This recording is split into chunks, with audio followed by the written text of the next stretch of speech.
Hi hello ನಮಸ್ಕಾರ ಸ್ನೇಹಿತರೆ. ಇಲ್ಲಿ ಅರ್ಜುನ್ ಭಾರ್ಗವಿ ಇಬ್ರು ಕೂಡ ಒಂದಾಗೋದ್ರ ಜೊತೆಗೆ ಇಲ್ಲಿ ಅಪ್ಪನಿಗೆ ನಿಜವಾಗ್ಲೂ ಒಂದು ಆಪದ್ ಬಾಂಧವರಾಗ್ತಿದ್ದಾರೆ. ಇದೆಲ್ಲದರ ನಡುವೆ ಜಿ.ಪಿ. ಪಾಟೀಲ್ ಭಾರ್ಗವಿ ಮನೆಗೆ ಎಂಟ್ರಿ ಕೊಡ್ತದಾಗೆ ಜಿ.ಪಿ. ಪಾಟೀಲ್ಗೆ ನಿಜವಾಗ್ಲೂ ಹಾರ್ಟ್ ಅಟ್ಯಾಕ್ ಆಗ್ತದೆ. ಆಗಿದ್ರೆ ಏನಾಯ್ತು ಅಂತದ್ದು ತಿಳ್ಕೊಬೇಕು ಅಂದರೆ ಈಗಲೇ ನಮ್ಮ ಈ ಚಾನಲ್ನ ಸಬ್ಸ್ಕ್ರೈಬ್ ಮಾಡಿ, ಹಾಗೆ ಒಂದು ವಿಡಿಯೋವನ್ನು ಪೂರ್ತಿಯಾಗಿ ನೋಡೋದನ್ನು ಯಾವುದೇ ಕಾರಣಕ್ಕೂ ಕೂಡ ಮರಿಬೇಡಿ.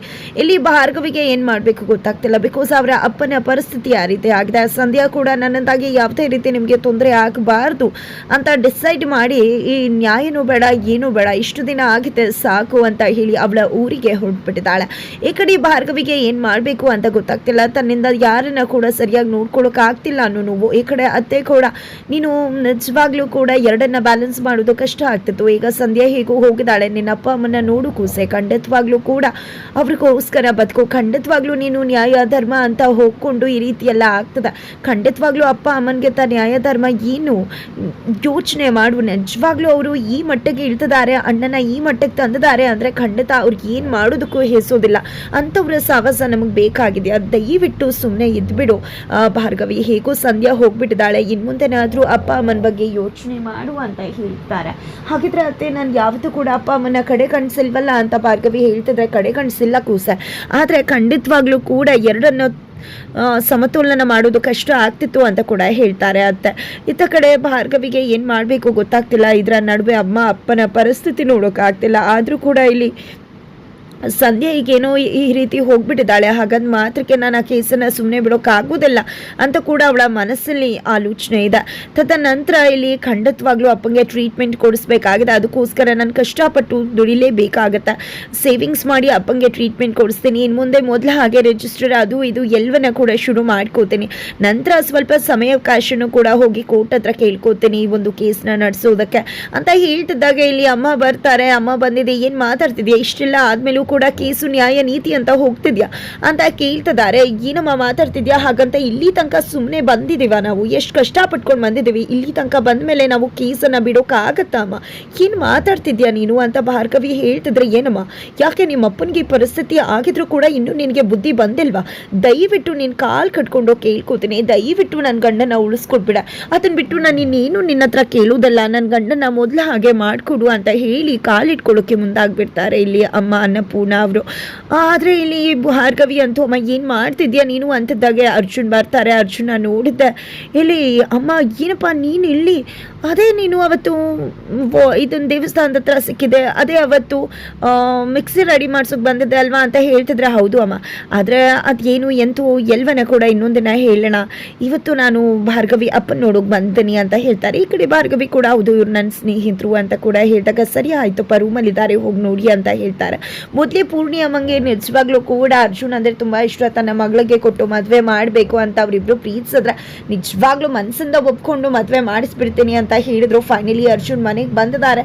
ಇಲ್ಲಿ ಅವ್ರ ತಂದೆ ನಾನು ನೋಡ್ತಿದ್ದಾಗೆ ಏನಿದು ಇನ್ನೂ ಹುಷಾರಾಗಿಲ್ವಾ ಅಂದಾಗ, ಇಲ್ಲ ಅಪ್ಪ ಇನ್ನೂ ಕೂಡ ಆಘಾತದಿಂದ ಹೊರಗಡೆ ಬಂದಿಲ್ಲ ಅಂತ ಭಾರ್ಗವಿ ಹೇಳ್ತಿದ್ದಾಳೆ. ನಿಜವಾಗ್ಲೂ ಇವ್ರಿಗೆ ಈ ರೀತಿ ಆಗಬಾರ್ದಿತ್ತು, ನಿಜವಾಗ್ಲೂ ಮನಸ್ಸಿಗೆ ತುಂಬ ಖಾಸಿ ಮಾಡ್ಕೊಂಡಿದ್ದಾರೆ ಅಂತ ಅರ್ಜುನ್ ಕೂಡ ಹೇಳ್ತಾರೆ. ತದನಂತರ ಇಲ್ಲಿ ಭಾರ್ಗವಿಗೆ ನಾವು ಹೊರಗಡೆ ಹೋಗಿ ಕರ್ಕೊಂಡು ಬರೋಣ, ಅವ್ರನ್ನ ಹೊರಗಡೆ ಹೋದರೆ ಖಂಡಿತವಾಗ್ಲೂ ಆ ವಾತಾವರಣ ಅವ್ರನ್ನ ಸ್ವಲ್ಪ ಬದಲಾಯಿಸಬಹುದು ಅಂತ ಅರ್ಜುನ್ ಹೇಳಿದ್ರೆ, ಇಲ್ಲ ಯಾವುದೇ ಕಾರಣಕ್ಕೂ ಅದು ಸಾಧ್ಯ ಇಲ್ಲ, ಮನೇಲಿ ಹೇಗೋ ಸುಮ್ಮನೆ ಕೂತಿದ್ದಾರೆ, ಹೊರಗಡೆ ಹೋದರೆ ನಾನು ತಪ್ಪು ಮಾಡಿಲ್ಲ, ನಾನು ಲಂಚ ತೊಗೊಂಡಿಲ್ಲ ಅಂತಲೇ ಹೇಳೋಕೆ ಶುರು ಮಾಡ್ಕೋತಾರೆ. ಅದು ಸಾಧ್ಯ ಇಲ್ಲ ಅಂತಿದ್ದಾಗ, ಇಲ್ಲ ದಯವಿಟ್ಟು ಇಂಥ ಒಂದು ಪರಿಸ್ಥಿತಿ ಇವ್ರಿಗೆ ಬರಬಾರ್ದಿತ್ತು ಅಂತ ಅರ್ಜುನ್ ಅನ್ಕೋತಾರೆ. ನಂತರ ಅಪ್ಪಂಗೆ ಊಟ ಮಾಡಿಸ್ಬೇಕು, ಊಟ ತೊಗೊಂಡು ಬರ್ತೀನಿ ಅಂತ ಹೇಳಿ ಭಾರ್ಗವಿ ಹೋಗ್ತಾಳೆ. ನಂತರ ಇಲ್ಲಿ ಅರ್ಜುನ್ಗೆ ಅನ್ಸುತ್ತೆ, ಇಲ್ಲಿ ರವೀಂದ್ರ ಭಟ್ಕಳ್ ಅವ್ರಿಗೆ ನಾನು ಜೆ.ಪಿ. ಪಾಟೀಲ್ ಮಗ ಅಂತ ಹೇಳ್ಬಿಡೋಣ ಅಂತ ಅನ್ಕೊಂಡಿದ್ದೆ. ಯೋಚನೆ ಮಾಡಿ ಹೇಳಬೇಕು ಅನ್ಕೊಳ್ಳೋಷ್ಟ್ರಲ್ಲಿ ಭಾರ್ಗವಿ ಊಟ ತೊಗೊಂಡು ಬರ್ತಾಳೆ. ಅಪ್ಪಂಗೆ ಊಟ ಮಾಡಿಸ್ಬೇಕು ಅಂತ ಹೋಗ್ತಿದ್ದಾಳೆ. ಅಪ್ಪ ಅಷ್ಟು ಸುಲಭಕ್ಕೆ ಊಟ ಮಾಡೋದಿಲ್ಲ, ಬಟ್ ಅರ್ಜುನ್ ನಾನೇ ಊಟ ಮಾಡಿಸ್ತೀನಿ ಕೊಡಿ ಅಂತ ತಗೋತಾರೆ. ಊಟವನ್ನು ಮಾಡಿಸೋಕೆ ಮುಂದಾಗ್ತಿದ್ದಾರೆ. ತಗೊಳ್ಳಿ ಅಂಕಲ್, ಖಂಡಿತವಾಗ್ಲೂ ಏನು ಯೋಚನೆ ಮಾಡಬೇಡಿ, ಸತ್ಯ ನ್ಯಾಯ ಧರ್ಮಕ್ಕೆ ಬೆಲೆ ಸಿಗತ್ತೆ, ಖಂಡಿತವಾಗ್ಲೂ ನೋಡಿ ಭಾರ್ಗವಿ ಯಾವುದೇ ಕಾರಣಕ್ಕೂ ನೀವು ಒಂಟಿ ಅಂತ ಅನ್ಕೋಬೇಡಿ, ನಾನು ನಿಮ್ಮ ಜೊತೆ ಇದ್ದೀನಿ ಅಂತ ಹೇಳ್ತಾರೆ. ನಂತರ ಊಟವನ್ನು ಮಾಡಿಸ್ತಾ ಇದ್ರೆ ಇಲ್ಲಿ ಅಪ್ಪ ಊಟ ಮಾಡ್ತಿದ್ದಾರೆ. ಅದನ್ನು ನೋಡಿ ಭಾರ್ಗವಿಗೆ ತುಂಬಾನೇ ಖುಷಿ ಆಗ್ತದೆ. ಅಪ್ಪ ಏನೂ ಕೂಡ ಅಪೋಸ್ ಮಾಡದೆ ಊಟ ಮಾಡ್ತಿದ್ದಾರೆ ಅಂತ ಹೇಳಿ. ನಂತರ ಇಲ್ಲಿ ನೋಡಿ ಭಾರ್ಗವಿ ಅವರೇ, ಆದರೆ ಒಂದೇ ಒಂದು ನೆನ್ಪಿಟ್ಕೊಳ್ಳಿ, ಖಂಡಿತವಾಗ್ಲೂ ಆ ವಿಕ್ಕಿಗೆ ಯಾವುದೇ ರೀತಿಲೂ ಕೂಡ ಅವನ್ನ ತಪ್ಪಿಸ್ಕೊಳ್ಳೋಕೆ ಬಿಡಬೇಡಿ. ಜೊತೆಗೆ ಆ ವಿಕ್ಕಿಗೆ ಶಿಕ್ಷೆ ಆಗಲೇಬೇಕು. ನಿಮ್ಮ ಅಪ್ಪನ ಈ ಸ್ಥಿತಿಗೆ ತಂದವನಿಗೆ, ಸಂಧ್ಯಾಗೆ ಆ ರೀತಿ ಮಾಡಿದವನು ಶಿಕ್ಷೆಯಿಂದ ಯಾವುದೇ ಕಾರಣಕ್ಕೂ ಬಚಾವಾಗಬಾರ್ದು.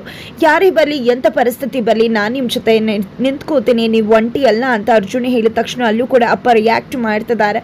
ಅಲ್ಲೇ ಗೊತ್ತಾಗುತ್ತೆ ಭಾರ್ಗವಿಗೆ ಅಪ್ಪಂಗೆ ನ್ಯಾಯ ನಾನು ಕೊಡಿಸ್ಬೇಕು ಅನ್ನೋದು ಇದೇ, ವಿಕ್ಕಿಗೆ ಶಿಕ್ಷೆ ಆಗಬೇಕು ಅನ್ನೋದಿದೆ ಅಂತ ಹೇಳಿ. ನಂತರ ಇಲ್ಲಿ ಭಾರ್ಗವಿ ಮತ್ತು ಅರ್ಜುನ್ ಇಬ್ರು ಕೂಡ ಹೊರಗಡೆ ಬರ್ತಾರೆ. ಗಾಡಿ ತಳ್ಕೊಂಡು ಬರ್ತಿರ್ತಾಳೆ. ಯಾಕ್ರಿ ಗಾಡಿ ತಳ್ಕೊಂಡು ಬರ್ತಿದ್ರ, ಏನಿದು, ನಾವು ಎಲ್ಲಿ ಹೋಗ್ತಿದ್ದೀವಿ ಅಂತದಾಗ ಎದುರುಗಡೆನೆ ಬಂತಲ್ಲ ಮೆಕ್ಯಾನಿಕ್ ಶಾಪ್, ಅಲ್ಗೇನೆ ಅಂತ ಹೇಳ್ತಾರೆ. ನಂತರ ಮೆಕ್ಯಾನಿಕ್ ಶಾಪ್ಗೆ ಹೋಗಿದೆ. ಏನಮ್ಮ, ಗಾಡಿನ ರೆಡಿ ಮಾಡಿಸ್ಬೇಕು ಅಂದರೆ 1,500,000 ಮೇಲೆ ಖರ್ಚಾಗುತ್ತೆ. ಓಸತಿ ಥರ ಕಡಿಮೆ ಎಲ್ಲ ಕೊಟ್ಟರೆ ಆಗೋದಿಲ್ಲ, ಹೇಳಿದಷ್ಟು ಕೊಟ್ಟರೆ ಮಾತ್ರ ಗಾಡಿ ರೆಡಿ ಮಾಡೋದು ಅಂದಾಗ ಇಲ್ಲಿ ಭಾರ್ಗವಿ, ಇಲ್ಲ ನಾನು ಇವತ್ತು ಬಂದಿರೋದು ಗಾಡಿ ರೆಡಿ ಮಾಡಿಸೋಕಲ್ಲ, ನಾನು ಗಾಡಿನ ಮಾರಬೇಕು ಅಂದ್ಕೊಂಡಿದ್ದೀನಿ, ಸ್ವಲ್ಪ ದುಡ್ಡಿನ ಅವಶ್ಯಕತೆ ಇದೆ ಅಂದಾಗ, ಏನಮ್ಮ ಇದು ಗಾಡಿ ಮಾರಬೇಕು ಅಂತಿದ್ಯಾ, ಇಂಥ ಒಳ್ಳೆ ಕಂಡೀಷನಲ್ಲಿರೋ ಗಾಡಿ ಮಾರಿದ್ರೆ ಖಂಡಿತ ಮತ್ತೆ ತಗೊಳ್ಳೋದು ತುಂಬ ಕಷ್ಟ ಆಗತ್ತಮ್ಮ, ಈ ಗಾಡಿನ, ಇಂಥ ಗಾಡಿನ ಅಂತ ಹೇಳ್ತಿದ್ರೆ ಪರವಾಗಿಲ್ಲ, ಇವತ್ತಿನ ಕಷ್ಟ ನೋಡ್ಬೇಕಾಗತ್ತ ಅಲ್ವಾ ಅಂತ ಹೇಳಿ ಭಾರ್ಗವಿ ಹೇಳಿದಾಗ ಅರ್ಜುನ್ ಹಿಂದೆಯಿಂದನೇ ಸನ್ನೆ ಮಾಡ್ತಾರೆ, ಕೊಡಿಸ್ಕೊಡ್ತೀವಿ ಅಂತ ಹೇಳಿ, ನಾನು ನಿಮಗೆ ದುಡ್ಡು ಕೊಡ್ತೀನಿ ಅಂತ, ಹಾಗಾಗಿ ನೀವೇನು ಯೋಚನೆ ಮಾಡಿಬಿಡಿ ಅಮ್ಮ, ಒಬ್ಬ ಪಾರ್ಟಿ ಇದ್ದಾರೆ ನಿಮಗೆ ಕೊಡಿಸ್ಕೊಡ್ತೀನಿ ಅಂತ ಹೇಳ್ತಾರೆ. ಬಟ್ ಭಾರ್ಗವಿ ಗೊತ್ತಿಲ್ಲ ಅರ್ಜುನ್ ಆ ಪಾರ್ಟಿ ಅಂತಕ್ಕಂಥದ್ದು. ಭಾರ್ಗವಿ ಹೋದ್ಮೇಲೆ ಅರ್ಜುನ್ ಆ ಗಾಡಿನ ಸೇಫಾಗಿ ಇಟ್ಕೊಂಡಿರಿ, ಈ ದುಡ್ಡನ್ನು ಅವ್ರಿಗೆ ಕೊಡಿ ಅಂತ ಹೇಳಿ ಕೊಟ್ಟಿದ್ದಾರೆ. ಬಿಕಾಸ್ ದುಡ್ಡನ್ನು ವಾಪಸ್ ಕೊಡ್ತಿದ್ದಾಗೆ ಇತ್ತ ಕಡೆ ಭಾರ್ಗವಿ ಗಾಡಿನ ಅವ್ರಿಗೆ ತಲುಪಿಸೋದು ಅರ್ಜುನ್ ಉದ್ದೇಶ ಆಗಿದೆ. ಅದ ಕಡೆ ಯಾವುದೇ ಕಾರಣಕ್ಕೂ ಇನ್ನು ಮುಂದೆ ಆ ಒಂದು ಬೃಂದ ಬರುವುದಿಲ್ಲ ಅಂತ ಸಾಕ್ಷಿ ಮತ್ತು ಇಲ್ಲಿ ನಿರ್ಮಲಾ, JP ಪಾಟೀಲ್ ಫುಲ್ ಖುಷಿಯಾಗಿದ್ದಾರೆ. ಆದರೂ ಕೂಡ ಇಲ್ಲಿ ಸಾಕ್ಷಿಗೆ ಅಡುಗೆ ಮಾಡಿ ಸಾಕಾಗಿದೆ. ಸಂಧ್ಯಾ ಹೋದ್ಮೇಲೆ ಬೃಂದ ಅಡುಗೆ ಆದರೂ ಮಾಡ್ತಿದ್ಲು, ಈಗ ಅವಳಿಲ್ಲ, ಎಲ್ಲ ನಾನೇ ಮಾಡಬೇಕಾಗಿದೆ ಅನ್ಕೋತಿರ್ತಾರೆ, ಹಾಗಂತ ಅವಳ ಕರ್ಕೊಂಡು ಬರೋಕ್ಕಾಗತ್ತಾ ಅಂತ ನಿರ್ಮಲಾ ಅವ್ರು ಹೇಳೋದಕ್ಕೆ ಬೇಡವೇ ಬೇಡ ಅನ್ಕೋತಾರೆ. ಅಷ್ಟರಲ್ಲಿ JP ಪಾಟೀಲ್ ಬರ್ತಾರೆ. JP ಪಾಟೀಲ್ ಬರ್ತಿದ್ದಾಗೆ ಬನ್ನಿ ಊಟ ಕುತ್ಕೊಳ್ಳಿ ಅಂತ ನಿರ್ಮಲಾ ಹೇಳ್ತಿದ್ರೆ 2 ತಟ್ಟೆ ಹಾಕು ಅಂತಾರೆ. ಯಾರಾದ್ರೂ ಗೆಸ್ಟ್ ಬಂದ್ರ ಅಂತಕ ನನ್ನ ಸೊಸೆ ಬಂದಿದ್ದಾಳೆ ಅಂತ ಬೃಂದಾನ ಬರ್ಮಾಡ್ಕೋತಾರೆ. ಬೃಂದಾನ ನೋಡಿದ್ದೆ ಕೆಂಡ ಕಾಡ್ತಿದ್ದಾರೆ, ಏನಿದು ನೀವ್ ಯಾಕೆ ಅವಳು ಮಾತಿಗೆ ಮರಳಾಗ ಕರ್ಕೊಂಡು ಬಂದ್ರ ಅಂತ ನಿರ್ಮಲಾ ಮತ್ತೆ ಸಾಕ್ಷಿ ಕೇಳ್ತಿದ್ರೆ, ಮಾತಿಗೆ ಮರಳಾಗಲ್ಲ, ಅವಳು ನಮ್ಮ ಮನೆಗೆ ಮದುವೆ ಆಗಿ ಬರೋ ತನಕ ಭಾರ್ಗವಿ ಅಕ್ಕ ಆಗಿದ್ಲು, ಆದರೆ ಈಗ ಅವಳು JP ಪಾಟೀಲ್ ಸೊಸೆ ಅಂತ ಹೇಳ್ತಾರೆ. ಇನ್ನು ಮುಂದೆ ಅವಳು ಇಲ್ಲೇ ಇರ್ತಾಳೆ ಅಂತ ಕೂಡ ತಿಳಿಸಿ ಅಲ್ಲಿಂದ ಹೋಗ್ತಾಳೆ, ನನ್ನ ಸೊಸೆ ಅವಳು ಅಂತ ಹೇಳಿ ಹೋಗ್ತಾರೆ. ನಂತರ ಇಲ್ಲಿ ಬೃಂದ ಬಂದಿದೆ, ನೋಡಿದ್ರೆ ನೀವೆಲ್ಲ ತುಂಬ ಖುಷಿ ಪಟ್ರಿ ಅಲ್ವಾ, ಚರಣ್ ಕೈಯಿಂದ ನನ್ನ ಗಂಟು ಮುಟ್ಟೆ ಕಳಿಸಿ ಹೊರಗಡೆ ಎಸ್ತಿದ್ದು, ಆದರೆ ಹಿಂಗೆ ಹೋದವಳು 5 ಸೆಕೆಂಡ್ ಹಾಗೆ ವಾಪಸ್ ಬಂದಿದ್ದೇನೆ ಅಂತ ಹೇಳಿ ಬೃಂದ ಹೇಳ್ತಾಳೆ. ಜೊತೆಗೆ ನನ್ನ ಹೆದರಾಕೊಂಡು ಗೆಲ್ಲೋಕ್ಕಾಗೋದಿಲ್ಲ, ಖಂಡಿತವಾಗ್ಲೂ ನೋಡ್ತಾ ಇರಿ ನನ್ನ ಆಟ ಹೇಗಿರುತ್ತೆ ಅಂತ ಕೂಡ ಬೃಂದ ಹೇಳ್ತಾಳೆ. ಅದ ಕಡೆ JP ಪಾಟೀಲ್ ಭಾರ್ಗವಿ ಮನೆಗೆ ಹೋಗಿ ಭಾರ್ಗವಿಗೆ ತಾನೇ ಗ್ರಾಚಾರ ಬಿಡಿಸಿ ಬುದ್ಧಿ ಕಲಿಸ್ಬೇಕು ಅಂತ ಯೋಚನೆ ಮಾಡಿದೆ. ಭಾರ್ಗವಿ ಮನೆಗೆ ಬಂದಿದ್ದಾರೆ. ಭಾರ್ಗವಿ ಮನೆಗೆ ಬರ್ತಿದ್ದಾಗೇನೆ ರವೀಂದ್ರ ಭಟ್ಕಳ್ ಅವರನ್ನ ರೂಮಲ್ಲಿ ನೋಡ್ಬಿಡ್ತಾರೆ.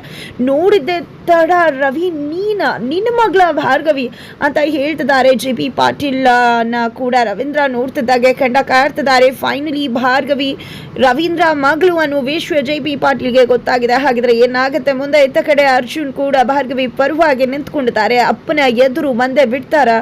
ಇಲ್ಲಿ ಅರ್ಜುನ ಭಾರ್ಗವಿ ಪರ ನಿಂತ್ಕೋತಾರ. ಅಪ್ಪನ ವಿರುದ್ಧವಾಗಿ ಏನಾಗತ್ತೆ ತಿಳ್ಕೋಬೇಕು ಅಂದ್ರೆ ಮುಂದಿನ ವಿಡಿಯೋಗೆ ವೀಚ್ ಮಾಡುವುದರ ಮರಿಬೇಡಿ.